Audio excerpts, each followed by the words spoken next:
ಚಿಕ್ಕಬಳ್ಳಾಪುರ ನಮ್ದು. ನಾವು ಇದು ಗಂಜಿ ಪೂಜೆ ಸ್ಟಾರ್ಟ್ ಆದಾಗ ಮಳೆಗಳು ಅವಕ್ಕ ಒಂದೂವರೆ ತಿಂಗಳು ಮಳೆ ಇರಲಿಲ್ಲ. ಫಸ್ಟ್ ಸ್ಟಾರ್ಟ್ ಮಾಡಿದಾಗ ನಾವು ಗಂಜಿ ಪೂಜೆ ಇದು ಕೈವಾರ ತಾತ ದೇವಸ್ಥಾನ ಹತ್ರನಿಂದ ಫಸ್ಟ್ ಅಲ್ಲಿ ಮಾಡಿದ್ರಿ. ಅಲ್ಲಿಂದ ನಾವು ಇಲ್ಲಿ ಮಾಮೂಲಿ ಯಾವಾಗೂನು ಇಲ್ಲಿ ಬಂದೇ ನಾವು ಮೆರವಣಿಗೆ. ಇಲ್ಲಿಂದ ಬಂದು ನಾವು ಚಿಕ್ಕಬಳ್ಳಾಪುರ ಒಂದ್ ರೌಂಡ್ ಬಂದ್ಬಿಡ್ತೀರಿ. ಆವತ್ತಿನ ದಿನ ಇಲ್ಲಿ ಬಂದಿದ ತಕ್ಷಣ ಮಳೆ ಅಂದ್ರೆ ಅಂತ ಇಂತ ಮಳೆ ಅಲ್ಲ, ತುಂಬಾ ಮಳೆ ಬಂದಿತ್ತು. ಆವಾಗ್ನಿಂದ 12 ವರ್ಷದಿಂದನೂ ಗಂಜಿ ಪೂಜೆ ಗಂಜಿ ಪೂಜೆ ಮಾಡ್ತಾನೆ ಇದ್ದೀರಿ. ಮಕ್ಳಿಲ್ದವ್ರ ಮಕ್ಳಾಗ್ತಾ ಇದ್ದಾರೆ, ಮದುವೆಗಳಿಲ್ದವ್ರ ಮದುವೆಗಳಾಗ್ತಾ ಇದಾವೆ. ಆರೋಗ್ಯಗಳಿಲ್ಲ ಅಂದ್ರೆ ಆರೋಗ್ಯಗಳು ಸರಿಪಡಿಸ್ತಾ ಇದ್ದಾಳೆ ನಮ್ಮಮ್ಮ, ನಮ್ಮ ತಾಯಿ. ಈಗ ಮಂಜುಳಮ್ಮ ಅವರು ಇಲ್ಲಿ ದೇವಸ್ಥಾನ ಇನ್ನೂ ಸ್ವಲ್ಪ ಚಿಕ್ಕದಾಗಿದೆ. ಇಲ್ಲಿ 3 ವರ್ಷದಿಂದ ಇಲ್ಲಿ ಮಾಡ್ತಾ ಇದ್ದೀರಿ. ಆ ಮಹಾತಾಯಿ ಮಾಡಿಸ್ಕೊಂತಾಳೆ, ಮಾಡೋದು ಅದು ನಂಬಿಕೆ ಇದೆ. ಪರಾಶಕ್ತಿ. ನನ್ನ ಹೆಸರು ಅರುಣ ಅಂತ. ನಾವು ಚಿಕ್ಕಬಳ್ಳಾಪುರದಿಂದ ಒಂದು 20 ವರ್ಷದಿಂದ ನಾವು ಓಂ ಶಕ್ತಿ ನಾವು ಮಾಡ್ತಾ ಇದ್ದೀವಿ.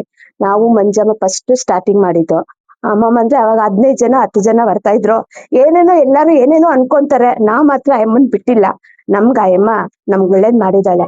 ನಾವು ಮಂಜಮ್ಮ ಅಂತೂ ಇಲ್ಲಿ ವಾಪ್ಸರದಲ್ಲಿ ದೇವಸ್ಥಾನ ಆಗ್ಬೇಕಂತ ಎಷ್ಟೋ ನಾವು ಪ್ರಯತ್ನ ಮಾಡ್ತಾ ಇದೀವಿ. ಅದ್ ಆಗ್ತಾ ಇಲ್ಲ. ಮುಂದಕ್ಕೆಲ್ಲ ದೊಡ್ಡವ್ರನ್ನೆಲ್ಲ ನಾವು ಕೇಳಿದೀವಿ, ದೇವಸ್ಥಾನ ಮಾಡ್ಕೊಡ್ರಿ ಅಂತ ಕೇಳ್ಕೊಂತ ಇದೀವಿ. ಇಲ್ಲಿ ಇಟ್ಟಿದೀವಿ, ಇಲ್ಲಿ ಮಾಡ್ತಾ ಇದೀವಿ. ಈ ಗಂಜಿ ಪೂಜೆ ಯಾಕೆ ಮಾಡ್ತಾರೆ ಅಂತಂದ್ರೆ, ಮಕ್ಳಾಗ್ದಿದ್ದವ್ರಿಗೆ ಗಂಜಿ ಎತ್ತಿದ್ರೆ ಮಕ್ಳಾಗುತ್ತೆ ಅಂತಾರೆ, ಮಳೆ ಬರುತ್ತೆ ಅಂತಾರೆ, ನಮ್ಗ್ ಒಳ್ಳೇದಾಯ್ತು ಅಂತ ಅಂತಾರೆ. ಮತ್ತೆ ಮದ್ವೆ ಆಗ್ದಿದ್ದವ್ರಿಗೆ ಮದ್ವೆ ಆಯ್ತು ಅಂತ ನಾವ್ ಎತ್ತಿದಕ್ಕೆ ತಕ್ಷಣ ಮದ್ವೆ ಆಯ್ತು ಅಂತ ಅನ್ಕೊಂತ ಇದಾರೆ. ಹಂಗಾಗಿ ನಮ್ಗ್ ಸಂತೋಷ ಆಗ್ತಾ ಇದೆ. ಓಂ ಶಕ್ತಿ ಪರಾಶಕ್ತಿ ನಮ್ಮ ವಾಪ್ಸಂದ್ರ ಚಿಕ್ಕಬಳ್ಳಾಪುರ. ನಾವು ಒಂದು 12 ವರ್ಷದಿಂದ ಮಾಡ್ತಾ ಇದ್ದೀವಿ. ನನ್ನ ಹೆಸರು ಮಂಜುಳಮ್ಮ ಅಂತ. ನಮ್ದೊಂದು 40 ಬಸ್ ಹೋಗುತ್ತೆ.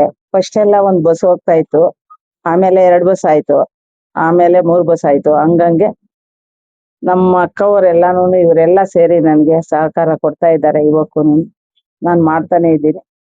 ಆಯಮ್ಮನ್ ಸಂಕಲ್ಪ ನಮ್ಗೆ ಯಾವಾಗೂನು ಆಶೀರ್ವಾದ ಇರ್ಲಿ ಅಂತ. ಏನ್ ಪೂಜೆ ಮಾಡಿದ್ರಿ ಇವತ್ತು? ಸರ್ ಓಂ ಶಕ್ತಿ ಇದು ಗಂಜಿ ಪೂಜೆ ಮಾಡಿದ್ರಿ. ಗಂಜಿ ಪೂಜೆ ವರ್ಷಕ್ಕೊಂದ್ಸಾರಿ ಮಾಡ್ತೀವಿ. ಇದು ಹೋಗ್ತೀವಿ, ಅಮಾಸೆಗೂ ಹೋಗ್ತೀವಿ. ಇಲ್ಲಿ ಎಲ್ಲಾನು ಮಕ್ಳಿಲ್ಲ ಎನ್ನೋರ್ಗೆ ಮಕ್ಳಾಗಿದ್ದಾರೆ. ಮಳೆ ಬೆಳೆ ಎಲ್ಲಾನು ಸಿಗುತ್ತೆ. ಮದ್ವೆ ಆಗ್ದಿದ್ದವ್ರಿಗೆ ಮದ್ವೆ ಆಗಿದೆ. ಅದ್ರಿಂದ ಇಷ್ಟೊಂದು ಜನ ಸೇರಿ ನಮ್ಗೆ ಸಹಕಾರ ಕೊಡ್ತಾ ಇದ್ದಾರೆ ಸರ್. ಸರ್ ವಾಪ್ಸಂದ್ರದಿಂದ ಚಿಕ್ಕಬಳ್ಳಾಪುರ ಗಂಗಮ್ಮನ ಗುಡಿ ಎಲ್ಲ.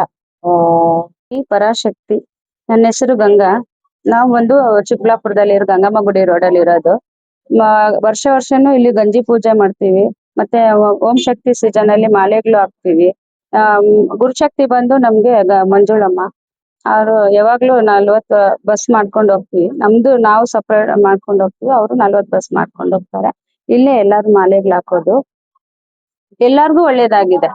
1 ವರ್ಷಕ್ಕಿಂತ ಇನ್ನೊಂದು ವರ್ಷಕ್ಕೆ ಜಾಸ್ತಿ ಆಗ್ತಾ ಇದೆ. ಹೋದ್ ವರ್ಷದಲ್ಲಿ ಅವರು 500 ಮಾಲೆಗಳೇನ್ ಹಾಕಿದ್ರು. ಈ ಸಲ 7,800 ಮಾಲೆ ಆಗಿದೆ. ವರ್ಷಕ್ಕೂ ಜನಸಂಖ್ಯೆ ಜಾಸ್ತಿ ಆಗ್ತಾ ಇದೆ ಹೊರತು ಕಮ್ಮಿ ಅಂತ ಆಗ್ತಾ ಇಲ್ಲ. ಆ ಅಮ್ಮಂಗೆ ಏನಾದ್ರೂ ಭಕ್ತಿಯಿಂದ ಬೇಡ್ಕೊಂಡಿರೋದು ನೆರವೇರಿಸಿದೆ. ಏನೇ ಕೇಳ್ಕೊಳ್ಳಿ ವರವನ್ನು ಕೊಟ್ಟಿದ್ದಾಳೆ. ಅಂದ್ರೆ ಅದೇ ತರಾನೇ ನಾವು ಭಕ್ತಿಯಿಂದ ಮಡಿಯಿಂದ ಪೂಜೆ ಪುನಸ್ಕಾರವನ್ನು ಮಾಡ್ಬೇಕು. ಇಷ್ಟ ಹೇಳಿ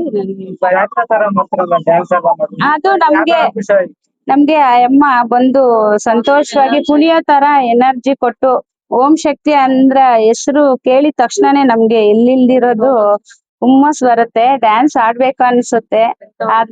ಅದಕ್ಕೋಸ್ಕರನೇ ನಾವು ಎಲ್ಲ ಹೆಣ್ಮಕ್ಳುನು